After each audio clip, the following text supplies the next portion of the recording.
എല്ലാം കൃത്യമായ ഒരു ചിത്രം പതിയെ രൂപപ്പെട്ടു വരുന്നുണ്ട്. നിലവിൽ തെളിവെടുപ്പുകൾ പുരോഗമിച്ചുകൊണ്ടിരിക്കുകയാണ്. വാർത്തയുടെ വിശദാംശങ്ങൾ നൽകിയത് തിരുവനന്തപുരത്ത് നിന്നും വിഷ്ണു കരുണാകരനാണ്. കൊച്ചിയിലേക്കാണ്. കൊച്ചി കളമശ്ശേരിയിൽ വൻ തീപിടുത്തം. കിടക്ക നിർമ്മാണ കമ്പനിയുടെ ഗോഡൌണിലാണ് തീപിടിച്ചത്. വിവരങ്ങളുമായി സാനു കെ സജീവ് ചേരുന്നുണ്ട്. സാനു, കളമശ്ശേരി പോലൊരു വളരെ തിരക്കുള്ള ഒരു സ്ഥലമാണ്. ഈ കിടക്ക നിർമ്മാണ കമ്പനിയുടെ ഗോഡൌണിലെ തീപിടുത്തം എത്രമാത്രം വലുതാണ്? എങ്ങനെയാണ് ഈ തീപിടുത്തം ഉണ്ടായത്? ആളപായം എന്തെങ്കിലും റിപ്പോർട്ട് ചെയ്തിട്ടുണ്ടോ? വിശദാംശങ്ങൾ എന്തെല്ലാമാണ്? അതുല്യ, കളമശ്ശേരി ബിവറേജിന് പിൻഭാഗത്തുള്ള മെത്ത നിർമ്മാണ കമ്പനിയിലാണ്, കിടക്ക നിർമ്മാണ കമ്പനിയിലാണ് ഒരു വൻ തീപിടുത്തം ഉണ്ടായിരിക്കുന്നത്. പ്രദേശമാകെ പുക നിറഞ്ഞ അവസ്ഥയിലാണ്. ജില്ലയുടെ വിവിധ ഭാഗങ്ങളിൽ നിന്നുള്ള അഗ്നിരക്ഷാസേന എത്തി തീ അണയ്ക്കാനുള്ള ശ്രമങ്ങൾ നടത്തുകയാണ്. അതായത് അല്പം മുമ്പ്, അത് അരമണിക്കൂർ മുമ്പാണ് ഈ പ്രദേശത്ത് ഒരു തീപിടുത്തം ഉണ്ടാകുന്നത്. വളരെ വേഗത്തിൽ തീ പടരുകയും, അതായത് ഈ കിടക്ക നിർമ്മാണ കമ്പനിയുടെ മുകൾ ഭാഗത്തുകൂടെ പോകുന്നത് വൈദ്യുതി ലൈനുകളടക്കം ഈ തീയിൽ കരിഞ്ഞ് താഴെ വീഴുന്ന ഒരു സാഹചര്യമുണ്ടായി. ഉഗ്രശബ്ദത്തോടു കൂടി ഈ വൈദ്യുതി ലൈൻ പൊട്ടി താഴേക്ക് വീഴുകയായിരുന്നു എന്നാണ് ദൃക്സാക്ഷികൾ പറഞ്ഞത്. ഈ പ്രദേശമാകെ ഇപ്പം അവിടേക്ക് ജനവാസ മേഖലയിലാണ്. ഏറ്റവും പ്രധാനപ്പെട്ട കാര്യം, ജനവാസ മേഖലയിലാണ് ഇതുപോലൊക്കെ ഗുരുതരമായിട്ടുള്ള വലിയ തീപിടുത്തം ഉണ്ടായിരിക്കുന്നത്. അതായത് ഈ കിടക്ക നിർമ്മാണ കമ്പനിയുടെ സമീപത്തുള്ള വീടുകളിലേക്ക് പോലും തീ പടരുന്ന ഒരു സാഹചര്യമുണ്ടായി. ചില വീടുകളുടെയൊക്കെ ഭിത്തികളടക്കം ഈ തീപിടുത്തത്തിൽ കരിഞ്ഞ നിലയിലാണ്. എന്നാൽ ആളപായം ഉണ്ടായിട്ടില്ല. പോലീസിന്റെയും നാട്ടുകാരുടെയും ഇടപെടൽ, സമയോചിതമായ ഇടപെടൽ കൊണ്ട് ആൾനാശമോ മറ്റ് പരിക്കുകളോ കാര്യങ്ങളോ ഒന്നും ഉണ്ടായിട്ടില്ല. പ്രദേശമാകെ ഇപ്പൊ തടഞ്ഞു നിർത്തിയിരിക്കുകയാണ്. ജനങ്ങൾ അവിടേക്ക് പ്രവേശിക്കുന്നത് തടഞ്ഞു നിർത്തിയിരിക്കുകയാണ്. വൈദ്യുതി ലൈൻ അടക്കം പൊട്ടി വീണ സാഹചര്യത്തിൽ വൈദ്യുതി ബന്ധം വിച്ഛേദിച്ചിട്ടുണ്ട്. അതേപോലെ തന്നെ KCB ഉദ്യോഗസ്ഥരുടെയും ഫയർഫോഴ്സിന്റെയും പോലീസിന്റെയും അതേപോലെ നാട്ടുകാരുടെയും സംയുക്തമായിട്ടുള്ള ഒരു രക്ഷാപ്രവർത്തനമാണ് നടക്കുന്നത്. നിലവിൽ ഇപ്പോൾ തീ നിയന്ത്രണ വിധേയമായിട്ടുണ്ട്. കിടക്ക നിർമ്മാണ കമ്പനി ആകുമ്പോൾ പഞ്ഞിയും അതുപോലൊക്കെയുള്ള വളരെ വേഗത്തിൽ തീ പിടിക്കാനുള്ള വസ്തുക്കൾ അവിടെ ഉണ്ടായിരുന്നു. അതിലേക്ക് തീ പടർന്നാണ് വലിയൊരു തീപിടുത്തം ഉണ്ടായത്. സമീപത്ത് ഒരു ലോഡ്ജ് ഉണ്ട്. ആ ലോഡ്ജിലും ഇതുപോലൊക്കെ തീ പടർന്നെത്തിയിരുന്നു.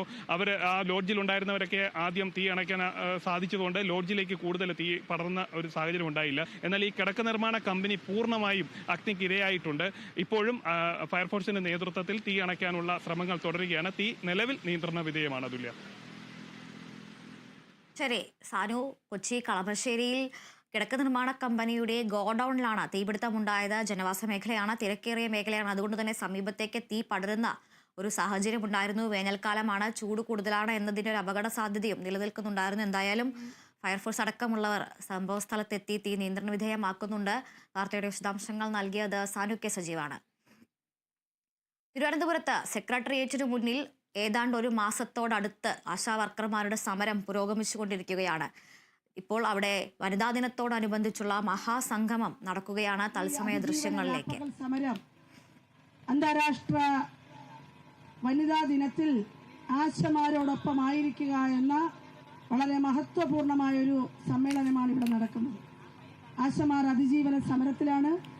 ഈ കേരളത്തിന്റെ പൊതുസമൂഹം മുഴുവൻ ഭരിക്കുന്ന പാർട്ടിയുടെ ഏതാനും ആളുകൾ ഒഴിച്ച് ബാക്കി മുഴുവൻ ആളുകളും ഈ സമരത്തോടൊപ്പം ഐക്യപ്പെട്ട് കഴിഞ്ഞിരിക്കുകയാണ്.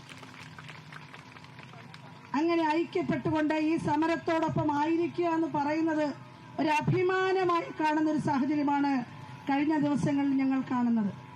ഈ വഴിയിലൂടെ കടന്നു പോകുന്ന ആളുകൾ, മറ്റാവശ്യങ്ങൾക്ക് പോകുന്നവർ പോലും ഇവിടെ വാഹനം നിർത്തി വന്നൊരു ഐക്യദാർഢ്യം പ്രഖ്യാപിച്ച് പോകുവാൻ, ഇവിടെ നിന്നൊരു ഫോട്ടോ എടുക്കുവാൻ ഞങ്ങളുടെ വീട്ടിൽ നിന്നും വീട്ടമ്മമാർ പറഞ്ഞു വിട്ടു, ഇവിടെയും കൂടെ കയറിയിട്ടേ വരാവൂ എന്ന് പറഞ്ഞ് പുരുഷന്മാർ വന്ന് ഇവിടെ വന്ന് ഞങ്ങളോടൊപ്പം ഐക്യപ്പെട്ടിട്ട് പോകുന്ന കാഴ്ചയാണ് കാണുന്നത്.